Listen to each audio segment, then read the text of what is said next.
Hi friends, అందరికీ నమస్కారం. ఇవాళ మనం ఒక ఇంట్రెస్టింగ్ విషయం గురించి మాట్లాడుకుందాం.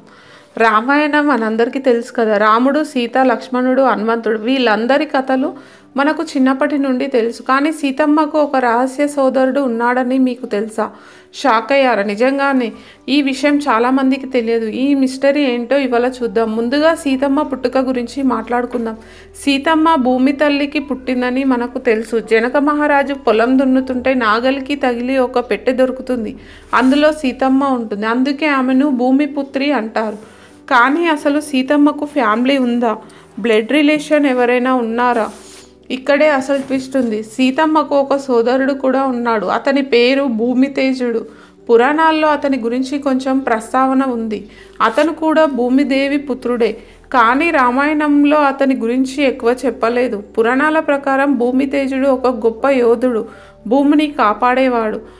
ఇంతకీ అతని గురించి ఎందుకు దాచిపెట్టారు? ఇదే అసలు మిస్టరీ. పురాణాలు ఏం చెప్తున్నాయంటే భూమితేజుడు మనుషుల జీవితాలపై చాలా ప్రభావం చూపించాక దైవ స్వరూపంలోకి వెళ్ళిపోయాడట. అందుకే రామాయణంలో అతని పాత్రకు అంత ప్రాముఖ్యత ఇవ్వలేదు. అంటే సినిమాలో సైడ్ క్యారెక్టర్ లాగా అన్నమాట. ఇంకా ఒక ఇంట్రెస్టింగ్ విషయం ఏంటంటే సీతమ్మ భూమి యొక్క ప్రేమ, సహనం, దయకు గుర్తుగా ఉంటే భూమితేజుడు భూమి యొక్క శక్తి, త్యాగం, ధైర్యానికి గుర్తుగా ఉంటాడని నమ్ముతారు. అంటే ఇద్దరు భూమికి రెండు పార్శ్వాలు లాంటి వాళ్ళు. కొన్ని పురాణాలు భూమితేజుడి గురించి ఇంకా ఎక్కువ విషయాలు చెప్తున్నాయి. కొన్ని చోట్ల అతన్ని దేవతతో సమానమైన వాడని కూడా అంటారు. కానీ రామాయణం మాత్రం రాముడు, సీత, హనుమంతుడి కథలపైనే ఎక్కువ ఫోకస్ పెట్టింది.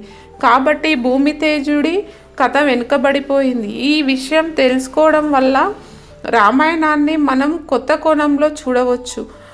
సీతమ్మ కథకు ఒక కొత్త యాంగిల్ వస్తుంది. ఆమె ఫ్యామిలీ గురించి కూడా తెలుస్తుంది. మనం ఏ పుస్తకం చదివినా, ఏ పురాణం చూసినా అందులో కొన్ని రహస్యాలు ఉంటాయి. రామాయణంలో కూడా సీతమ్మ సోదరుడి విషయం అలాంటిది. మీకు ఈ విషయం ఎలా అనిపించింది? కామెంట్స్లో చెప్పండి. ఇలాంటి మరెన్నో ఇంట్రెస్టింగ్ విషయాల కోసం మన ఛానల్ని సబ్స్క్రైబ్ చేసుకోండి.